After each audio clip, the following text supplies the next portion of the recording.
Très heureuse de vous retrouver ce matin. Mesdames et messieurs, bienvenue à ces bulletins d'infos. Les deux chambres du Parlement ont clôturé la session ordinaire de septembre 2022. Une session essentiellement budgétaire, mais dominée par d'autres lois et entrée au processus électoral tels que les projets sur l'organisation du scrutin électoral de 2023.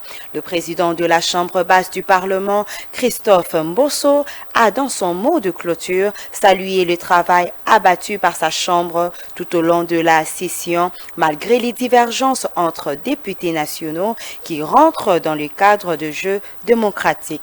À la Chambre haute, par contre, le président du Sénat, Modeste Bahati Lukwebo, a pour sa part salué le travail de sa Chambre pendant cette session qui s'achève. Les deux chambres ont doté la République démocratique du Congo d'une loi de finances exercice 2023 votée en équilibre en dépenses comme en recettes évaluées à plus de 15 millions de dollars américains. La nationale numéro 1 a été réhabilitée partiellement. Les travaux de remblayage ont été effectués, ce qui permet aux véhicules à faible tonnage de pouvoir passer à nouveau. L'agence de grands travaux qui s'occupe de la réhabilitation de cette voirie à haute portée a pris des dispositions pour que les prochaines pluies déjà signalées par la météo ne puissent plus perturber l'avancement de travaux. Les détails dans nos prochaines éditions. L'avenue Macampagne reliant la station-service sur l'avenue Kasavubu à l'avenue Nguma en passant par la place commerciale et en pleine réhabilitation pour une durée d'1 mois selon l'entreprise Shanghai Electric. Malgré l'exécution de travaux, les usagers de cette voirie s'inquiètent de la lenteur et demandent au maître d'ouvrage de faire d'une pierre deux coups pour régler le problème d'embouteillage et permettre la circulation des biens et des personnes. Vilingali Junior et Deo Chilombo pour ce reportage.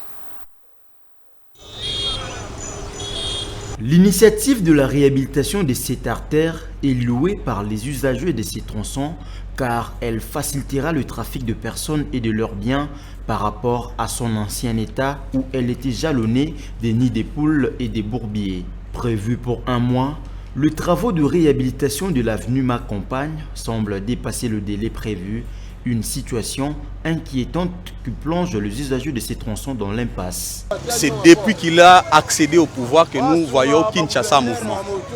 C'est-à-dire, Kinshasa est un chantier, bien sûr, parce qu'il y a beaucoup de routes. Il n'y avait pas de routes secondaires, mais aujourd'hui, quand même, les gouvernements prient, n'est-ce pas, à main la responsabilité de pouvoir arranger la vie province de Kinshasa. Moussa Lebanda Kala, c'est un bon travail au Bazo Sala. Mais sauf que ce que nous pouvons demander aux autorités compétentes est de renforcer ces gens ici. Ba renforcer bango ebi tozana ba période de moko très compliquée ba fête. Ba toazo kende ville, bazo zonga ainsi de suite. Ba toza quand même bambouteillage eleki ebele. Omoni awa mudako bima wa keti pen. Mudako kota boya bimi akei abandal. Oko bima a okei soki wapi. Soki ezako umela ndengwana ezo sala un peu bien. Pour Gaston Kachama, chef du département de bétonnage de l'entreprise Shanghai Electric, le travaux avance à pas de géant car le béton se diffère du goudron. En fait, bien sûr, se plaindre pour les gens se plaignent, mais ils doivent se rassurer que nous sommes en train de travailler. C'est une question de temps. Le béton est différent du goudron, mais les travaux avancent à pas de géant et nous sommes presque à la fin. Dans une semaine, le trafic va répondre sur ces tronçons. Donc, dans une semaine déjà, sans problème. Donc, on passe à l'embouteillage de la souté. À noter que ces travaux sont financés sur fonds propres du gouvernement, débutés le 6 novembre dernier pour un linéaire de 7 km. Le tribunal militaire garnison du Bandundu a déjà débuté les audiences foraines pour juger les assaillants et les éléments de force de l'ordre et de sécurité tous présumés auteurs des atrocités à Kwamut et Bagata. Dans la province de Kwilu, précisément à Bagata, on signale encore la présence de certains inciviques qui perçoivent des taxes d'évacuation agricole auprès de transports qui font le trafic de cette partie du pays. Suivez.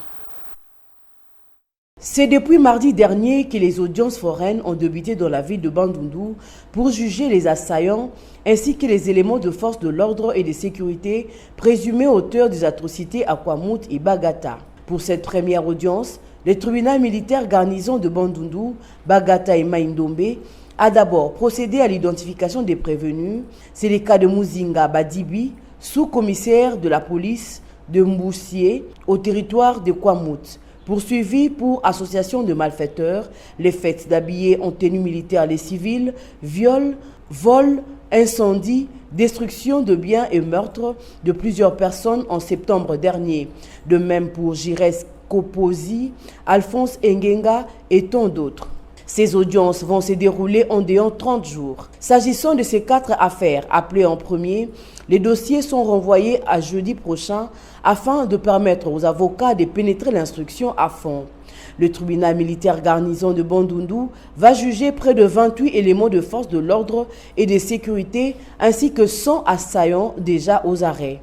On signale aussi dans la province du Kwilu qu'il est difficile de percevoir le taxe d'évacuation agricole dans les secteurs de Wamba au territoire de Bagata. Ce sont les assaillants qui opèrent dans la région et se sont substitués aux agents de la régie provinciale. Ils perçoivent le taxe auprès de transports qui font le trafic entre Bagata, Bukangalonzo et Kinshasa. C'est la fin de ce bulletin. Mesdames et messieurs, merci de l'avoir suivi.